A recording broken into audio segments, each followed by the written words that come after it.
दर्द दिल का मांझरा किससे कहें, कौन है दर्द आशना किससे कहें। दर्द की सूरत उठा पहलू से वो, हाय दिल में दर्द उठा किससे कहें।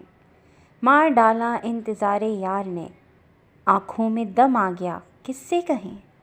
आपने जो कुछ कहा हमने सुना, अपनी बीती हम भला किससे कहें। इश्क एक पर्दा नशी का है हमें, अपना किस्सा बरमला किससे कहें।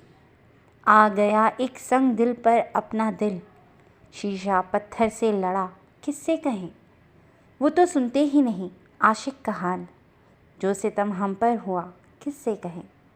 जलवा फरमा दिल में ए अकबर है कौन, बात पर्दे की भला किससे कहें। शाह अकबर दानापुरी। बहनाम उसे लेकर सीधा गेस्ट रूम में आया था। उसे बैठने का कहते वो मुलाजिम की जानिब मुतवज्जा हो गया, जो परीनाज का सामान ड्रेसिंग रूम में रखकर वापस पलट आया था। नूरा को भेजो जाकर। उसके तहक्कुम से कहने पर मुलाजिम झट सर हिलाता कमरे से तेज़ी से बाहर निकला था। बहनाम के जलाल से हर कोई वाकिफ़ था, इसीलिए सबकी यही कोशिश होती थी कि उससे कुछ उल्टा सीधा ना हो जाए। वो जितना नरम खो था, उतना ही गलती करने पर सख्त गिर वडेरा भी बन जाता था। मैं तुम्हें अभी सबसे मिलवा देता, लेकिन रात काफ़ी हो चुकी है, तो अब सुबह ही सबसे मुलाकात हो सकेगी। वो बैठ के कुशन के साथ टेक लगाए पुरसुकून बैठी परीनाज से मुखातिब हुआ। अपनी बीवी से भी मिलवाएं? संजीदगी भरे इस सवाल पर बहनाम बुरी तरह चौंका था। मैं इतनी भी बेखबर नहीं जितना आपने मुझे समझ लिया है। उसके खफ़ीफ से तंज पर बहनाम ने सर झटका। इतनी बड़ी जासूस को बेखबर रहना भी नहीं चाहिए। बेखबरी इंसान को वहाँ लाकर मारती है जहाँ पानी भी नहीं मिलता। उसका अंदाज़ जताता हुआ सर्द सा था, जिसे महसूस करती परीनाज के चेहरे पर एक सा ऐसा मंडला गया। मुझे नहीं लगता कि मेरी आमद यहाँ खुशी का सबब बनेगी। वो हाथों की उंगलियाँ मरोड़ती यासियत भरे लहजे में कहती सर झुका गई। बहनाम उसकी बात सुनकर तासुफ से सर हिलाता उसके करीब बेड पर बैठ गया। तुम फिर शुरू हो गई हो, सारे रस्ते समझाने का ये असर हुआ है तुम पर। वो अपने अज़ली मूड में आते ही बोला, जो जलाल से पुर था। चीज़ें उलझ रही हैं और आप कह रहे हैं मैं बोलूँ भी ना। उसका तीखा लहजा शिकवागो था।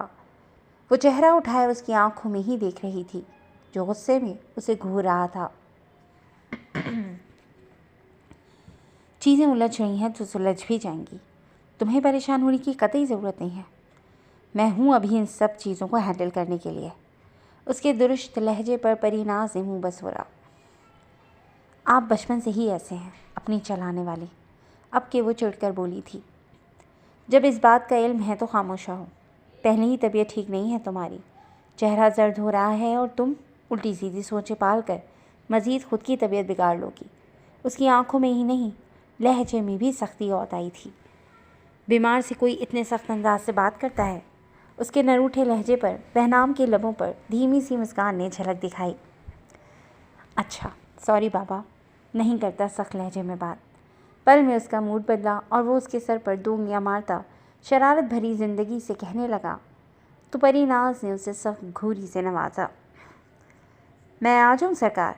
नूरा की इजाज़त तलब आवाज़ पर बहनाम ने अपनी बात अधूरी छोड़ दी। हाँ आ जाओ बाबा। इजाज़त मिलते ही वो अंदर चली आई। एक नज़र परीनाज के दिलकश वजूद पर डालकर वो वापस से बहनाम की जानिब रुख कर गई।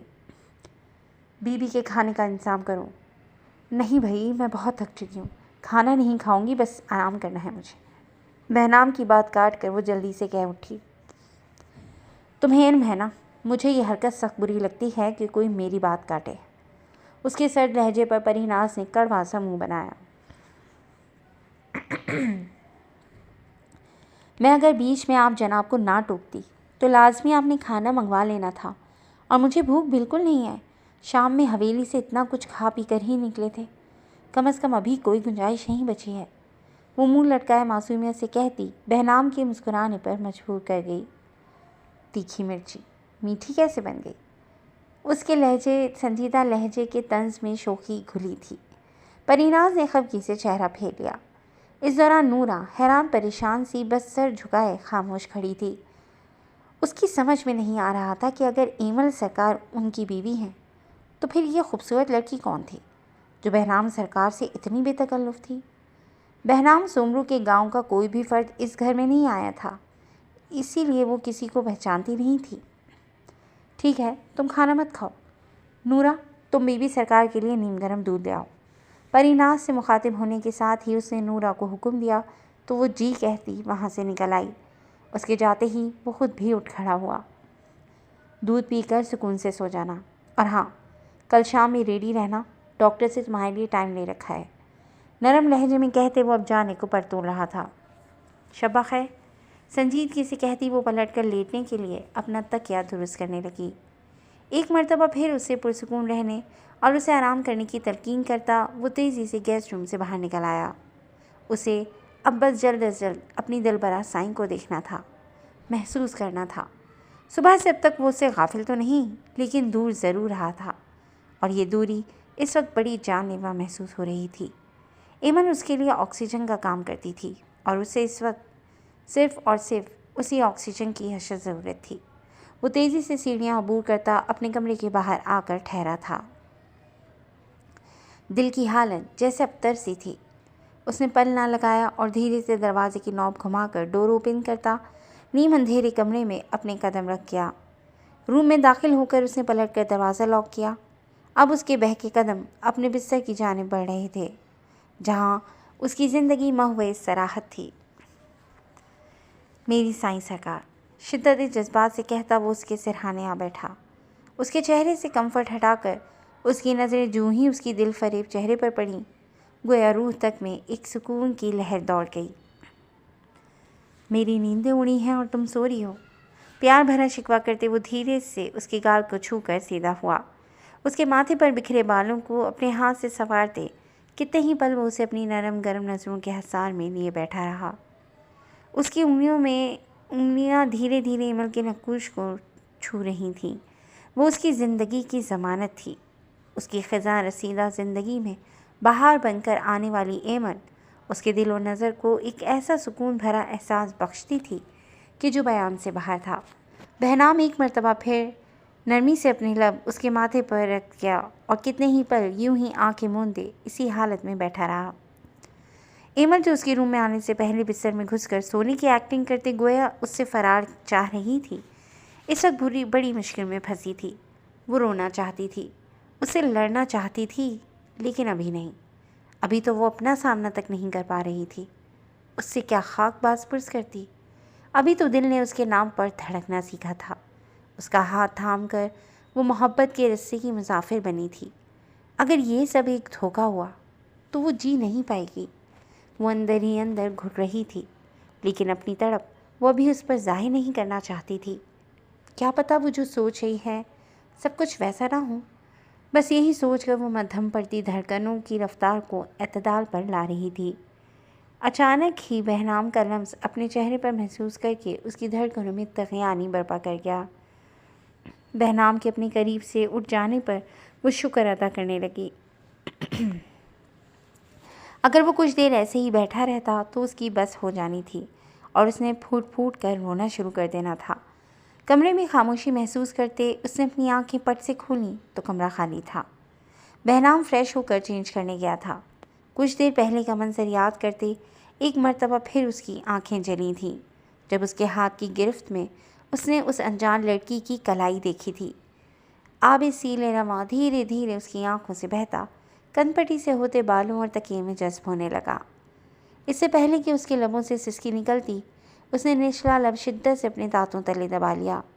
10 मिनट बाद वॉशरूम का डोर ओपन हुआ तो वो जल्दी से अपना चेहरा दोनों हाथों से साफ करती एकदम करवट लेकर एक मर्तबा फिर सोती बन गई। बहनाम नाइट ड्रेस में वॉशरूम से निकलकर सीधा ड्रेसिंग टेबल की जानिब बढ़ा था। कुछ ही देर में उसके पूरे रूम में उसकी मखसूस परफ्यूम की खुशबू चकराने लगी। बालों में ब्रश करके वो सीधे अपने बिस्तर पर आया। आहिस्तगी से एमल के पहलू में लेटकर अचानक ही उसने अपने दोनों हाथ उसकी कमर में डालकर उसका रुख अपनी जानिब किया तो एमल का दिल धक से रह गया। अजी सरकार, बहनाम सोमरू गांव से लौट आया है। अब आप आराम से सो सकती हैं। सिराज उनके रूम में आकर लहजे में नरमी समोए उन्हें इतला दे रहा था, जो कुछ देर पहले गार्ड ने टेक्स्ट की सूरत उस तक पहुंचाई थी। अलबत्ता उसने साथ परिनास को लेकर आने वाली खबर को हज़्फ कर लिया था कि ये खबर सुबह बहनाम उन्हें देता तो ज़्यादा अच्छा रहता। उसके हिस्से की डांट कम से कम वो अभी तो बिल्कुल नहीं खाने वाला था। तुम खाली ये खबर देने तो आए नहीं हो, यकीनन कोई और बात भी है, तो अब जल्दी से वो बात भी कह दो। अपने दोनों पाँव समेट कर हाथ में थामी बुक एक तरफ रखते वो बावसूख लहजे में उससे मुखातिब हुई। आपने महानूर से बात की निकाह की? वो भी संजीदगी से सीधे मुद्दे पर आया और उनके पैरों की छोड़ी गई जगह पर बराजमान हो गया। भाई सिराज, निकाह की ख्वाहिश तुमने की, लेकिन हाँ या ना का इख्तियार महानूर के पास है। उन्होंने गला खंखार कर बात का आगाज़ किया। यानी आपने बात कर ली है? उसके लहजे में पुरजोश सा तजस्सुस छलका। भाई सिराज, ये शादी ब्याह के मामले यूं आनंद फानन नहीं तय किए जाते, कुछ वक्त लगता है। उन्हें समझ नहीं आ रहा था कि वो किन अल्फाजों में बात कहें और ऐसे कहें कि ना वो गुस्सा हो और ना ही हर्ट हो। बहन जो ठहरी कैसे अपने भाई के जज्बात को ठेस लगते देख सकती थी। महानूर ने इनकार कर दिया। उसकी आवाज़ खुद ब खुद सड़पन में ढली। ना इनकार ना इकरार। फ़िलहाल वो अभी इस बारे में बात नहीं करना चाहती है, उसे सोचने के लिए वक्त चाहिए। और मुझे भी यही लगता है कि उसे इस बारे में सोचने दिया जाए। उन्होंने लहजे को सादा ही रखा। कितना वक्त दरकार होगा ये नहीं बताया महानूर ने। उसके तासुरात और आवाज़ दोनों ही इस मर्तबा सपाट थे। कुछ दिन तो दो ना भाई सिराज। उसका शादी जैसा तजर्बा काफ़ी तल्ख रहा है।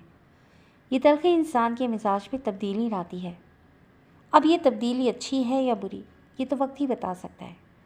मैं या तुम ज़ोर ज़बरदस्ती नहीं कर सकते, लेकिन इस वक्त तो उसे वक्त तो दे ही सकते हैं ताकि वो अपने और अपने बच्चों के लिए कोई बेहतर फैसला ले सके। बहरहाल वो अब एक औरत के साथ माँ के रिश्ते से भी जुड़ी है। अम्मा सरकार का अंदाज़ मुदब्बिराना व हलीम था। इस दौरान सिराज खोकर शाह खामोशी से सब सुन रहा था, लेकिन बच्चों वाली बात सुनकर उसके माथे की तेवरी चढ़ी थी। मैं आपकी इन सारी बातों से इत्तफाक करता हूँ, लेकिन बच्चों को लेकर महानूर कोई फैसला नहीं दे सकती हैं। उसके दो टोक लहजे पर वो अचंभे में घिरी उसे देखने लगी। माँ है वो उन बच्चों की। उन्होंने नरमी से जताया कि गुस्से का भी फ़िलहाल कोई असर नहीं होने वाला था। मैं कानूनी तौर पर उन्हें गोद ले चुका हूँ। उन दोनों बच्चों का गार्जियन हूँ मैं।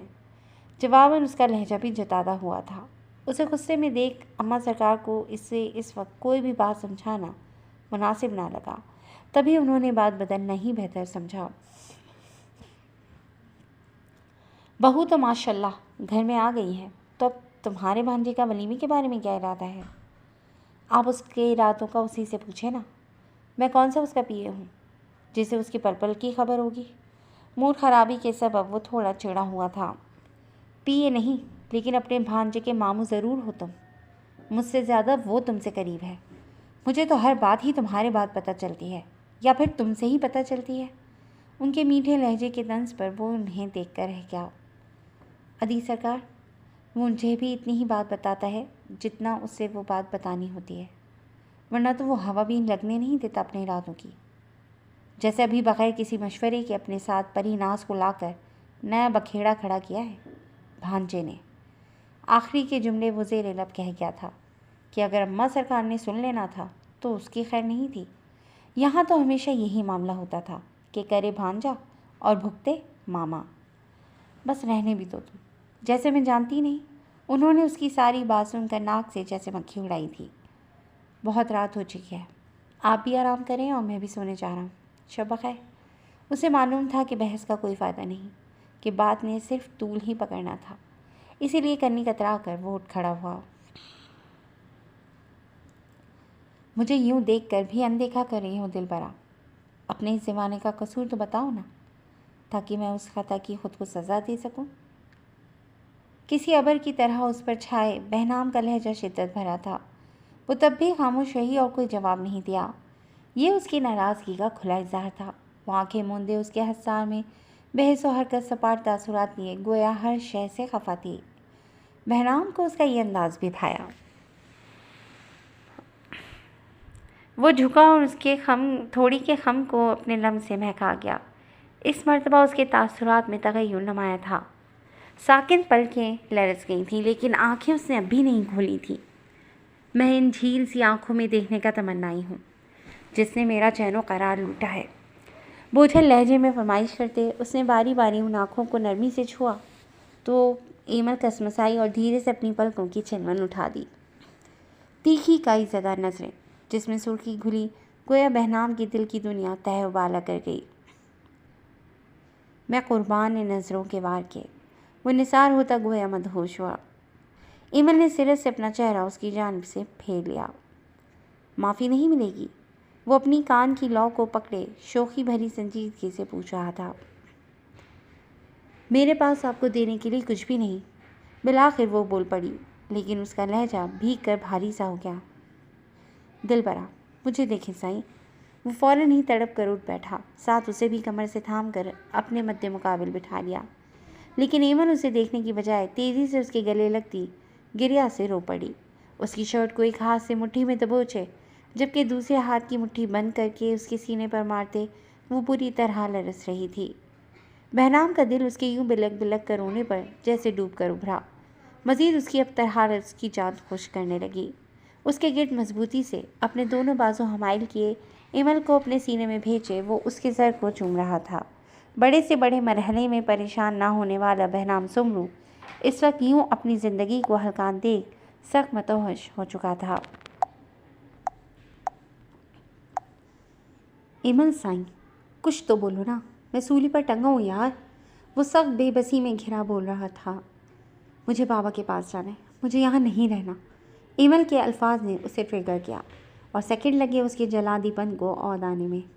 क्या कहा तुमने? मुझे देखकर बोलो एमल बहनाम सोमू।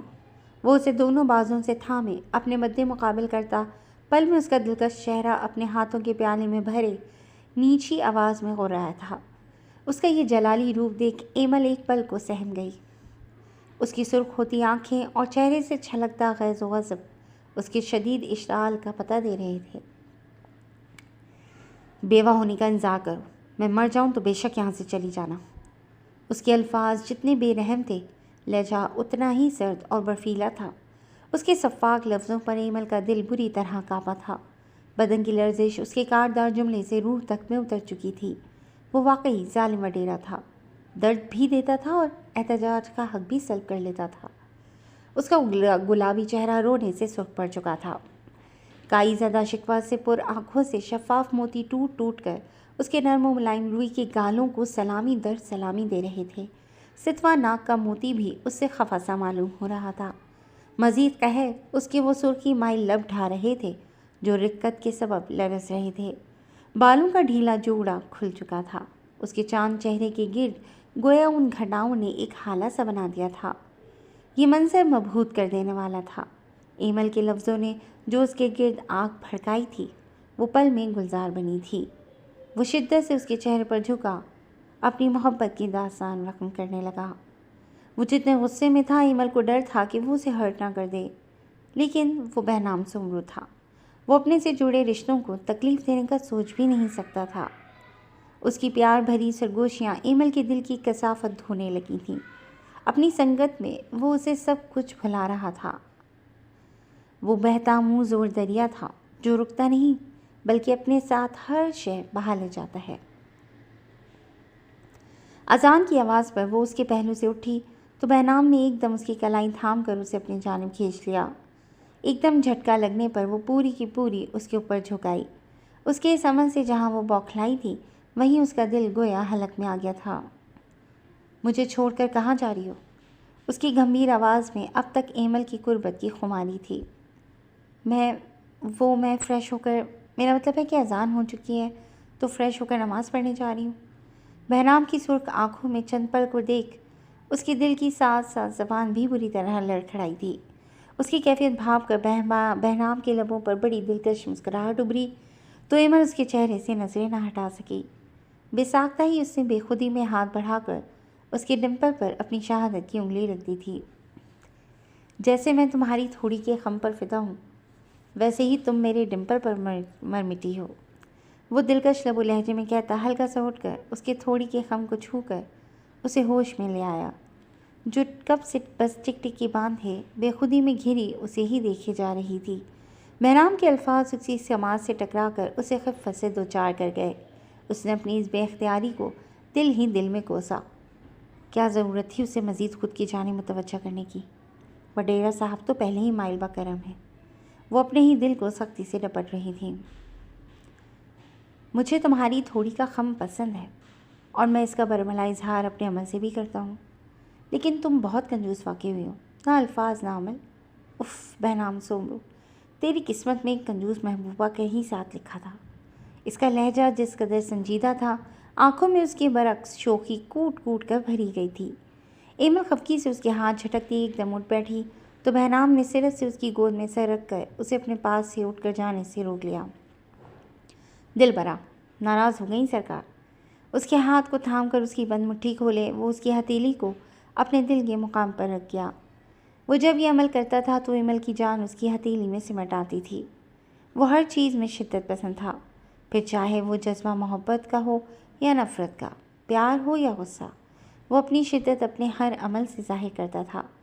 वो शर्म के गलबे के सबब कुछ बोल ना सकी तो वो उसके चेहरे को मोहब्बत से देखने लगा, जहाँ उसकी मोहब्बत के दिल फरीब रंग कौसो कज़ा की तरह फैले हुए थे। मानोगी तो तभी इस प्यार भरी कैद से रिहाई मुमकिन है। मोहब्बत भरी धमकी देते उसने करवट ली और अपना चेहरा उसके पहलू में छुपाकर उसके गिर्द अपने दोनों बाजू हमाइल कर गया। एमल की धड़कनें उसके इस अमल से बुरी तरह मुंतशिर हुई, लेकिन जान तो तब हवा हुई जब एक गहरी सांस लेकर बहनाम ने उसकी संदली वजूद की खुशबू अपनी सांसों में बसाई। सारी रात उसकी कारगुजारी ने एमल की जान हलकान कर छोड़ी थी और अब भी वो उसकी जान लेने की दर पर था। बहनाम प्लीज़ मुझे जाने देना, नमाज़ पढ़नी है। लहजे में विचारगी समोए वो मन्नत पर उतर आई थी कि उसने उसकी सुनना तो नहीं थी, करनी अपनी ही थी। फिर भी वो कोशिश करना चाहती थी। नमाज का बोल रही हो तो तुम्हें जाने दे रहा हूँ, वरना तुम्हारी नाराज़गी मैंने अच्छे से दूर करनी थी।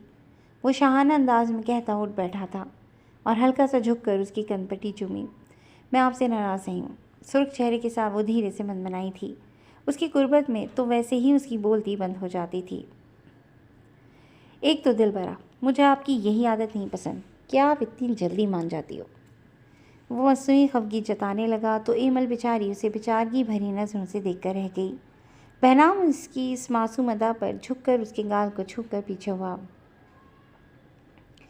चलो दोनों नमाज़ पढ़ते हैं। तुम यहाँ फ्रेश हो जाओ और मैं बराबर वाले रूम में जा रहा हूँ।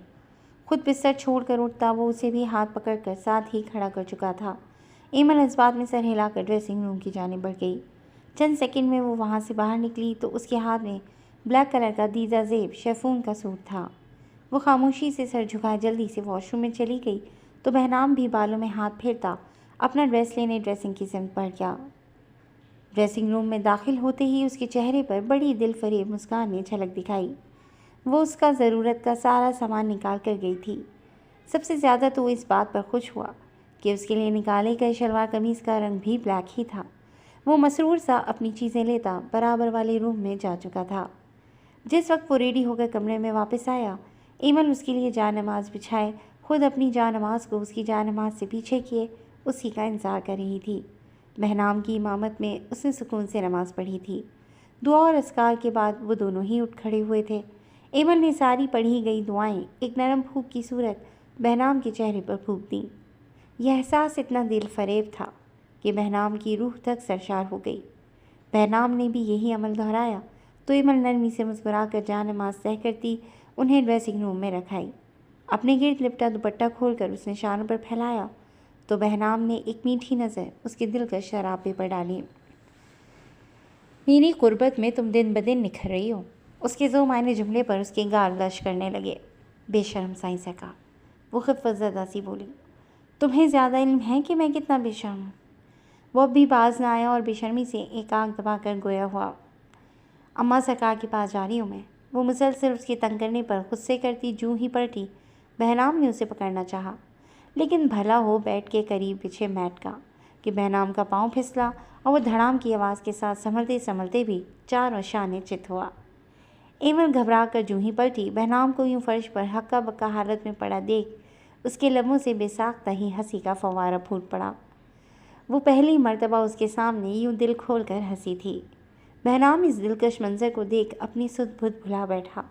उसका दायां हाथ अपने गले पर था, जबकि चेहरा हल्का सा पीछे की जानिब झुका था। खिलखिलाकर हंसने की बदौलत उसकी आंखों से हस्बे आदत पानी बहना शुरू हो चुका था। बहनाम की बेखुदी हद से सवा हुई। वो एक ट्रांस किसी कैफियत में अपनी जगह से उठा। एमल का गुलाब चेहरा बहनाम की मोहब्बत में खिलसा गया था। उसके गालों पर ठहरी शबनम इस गुलाब को मज़ीद शफ़ाफ़ व पाकीज़ा बना रही थी। उसे इल्म भी ना हो सका और बहनाम उसकी बेहद नज़दीक आन ठहरा। बहनाम की सांसों की महक अपने चेहरे पर महसूस करती उसकी हंसी पल में थमी। तुम्हारा ये दिलकश और दिलरुबा अंदाज मेरे दिल को एक मर्तबा फिर तस्खीर कर गया है दिलबरा। एक मर्तबा फिर मुझे तुमसे मोहब्बत हो गई है। खुमार से बोझल हुई आवाज़ सरगोशी से ऊपर ना थी। एमल ने बेसाख्ता ही उसकी आंखों में देखा तो घबरा कर उसके वसी सीने में समा गई। तो बहनाम ने भी उसे खुद में समो लिया। एमल को इल्म होता कि उसकी हंसी उससे खराज मांगेगी तो वो कभी भी इतना ना खिलखिलाती। वो दोनों आने वाले बेरहम वक्त से अनजान एक दूसरे की संगत में मोहब्बत की खूबसूरत वादी की सैर को निकल चुके थे। जी दोस्तों, आज के लिए बस इतना ही। कैसी लगी आपको आज की एपिसोड? यकीनन पसंद आई होगी। तो जुड़े रहिएगा क्लासिक एंटरटेनमेंट चैनल के साथ, जहां बहुत जल्द हम एक नई एपिसोड लेकर हाजिर होंगे। Till then take care and अल्लाह हाफ़िज़।